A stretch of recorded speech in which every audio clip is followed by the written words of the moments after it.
umusita yanindije pe mana yanjye yaje akareba n'iki cyangwa mbamagaze ko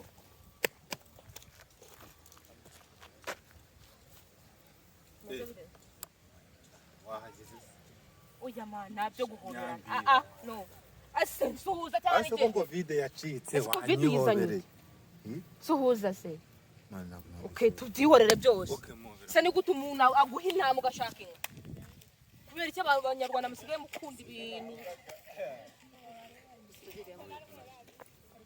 kwintu wemere umuhobere mana ariko umuhobere nyine nka kwa kundi gutya mana umusita yanindije pe meze bite kuba uri kwireba reba ndaganye ndategura subizi urategura kwiyemera bye wamobeye ese mana ntabwo wahobera umuntu ntabwo wahobera umuntu neza udahennye neza se umuhobere neza birenze ibi ngibi nise ko wagira ngo wamize inkoni cyangwa wamize fera beti ihagaze utangiye kumundagira urabitangiye ndagutondagira se urabona ndinoze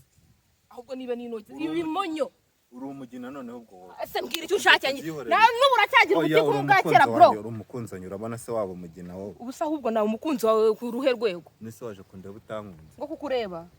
ngo kukureba noneho ubu urahumirije oya wasanga ari cyo nishakira nyere urabajya bavuga ngo bakundana nyine bakunda kuburana ariko meze neza urabasanga dukundana ariko nyine umeze neza meze neza cyane meze nk'Imana rero wamamagaye mbwira icyo wanshakiraga ibintu by'urukundo rwanjye nawe tugomba kubikuraho biva bikagira ahandi bigana tukabizamura ku rwego nyine ruri hejuru wowe kwa wanzi ngo iki ndabwo dushobora no kuba nyine twakwibanira n'umugore n'umugabo urumva Kwinyesebura abana na Paul ariko wakiciwe ko bwakeye ubu urabona ndyamye rero kereka niba ndyamye magaze iwanyu ni toilette urumva washiraho uko ngana gutyo ko niza gutyo ko nereka amaso neza gutya ibintu by'imiryango ujye bikura mu bintu by'inkunzi oya ariko reka tujye tuvuga ibintu tubisobanure iwanyu muri abakene muri abatindinya kujya ahubwo byongereho uzanga ndatinya kubivuga noneho barakuroze wari amavubi niyo baba barandoze niwo waba warabumanye hari undi tunziranye ko naguhamagaye ukaza ukaba uri kunsomera ubundi waje gukora beswa ni ese jurasa kungingo uzagumenda gukunda hinda kujyana uzanjyana hehe wavuza uzanjyana ubu ibuka amagambo yose wagiye umbwira ngo ndi umusore mwiza ngo eriko ibyo ngibyo byarashaje ese ubukano kandi noneho ndashaje se basi bro ngende sinjya nkunda abasore b'ubunyamatwi kubura aho ngaho ese uragiye ibyakuzanye urabisoje ngase bimbwire nyine nkubwire ko ngukunda n'umutima wanjye wose ibyo nabyumvise zana gukunda paka kugira ngiye mu ibyo ndabizi ariko ntago wemera ngo umuntu narugwemera n'umukozi babarira nigende nta soni ufite nuko umva se hari akantu nyine ninshi sureba reka nkamwe ni ye tubiha bene wanyu soni umukobwa mwiza nkanje ugafata bombo ukamabombo ryo kongana gutyo ko mwiza gutya n'ubombo nagigura magana nawe yibi magana ngayi wacu tubuza amafaranga senkane nese ubu ngubu wari uyafite ura asa amafaranga na soni umeze ngaho mase nangire kamwongere nawangije no muri igihumbi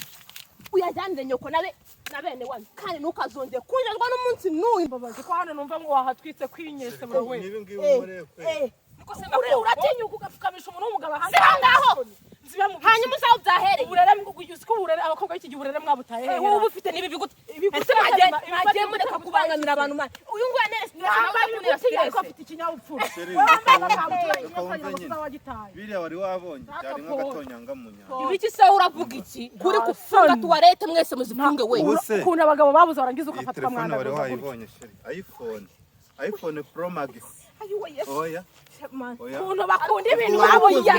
n'ubundi bagira mu bwanjye barabudashye oya n'ubundi nari nagukunze yewe slay queen my ayiwe zagukubita ubibone nta soni zirahubwo mwese uranyiheye igo urakoze mana we telefone ni yanjye urayimpaye nibyo nyabyo wow noneho unuye hasi urakoze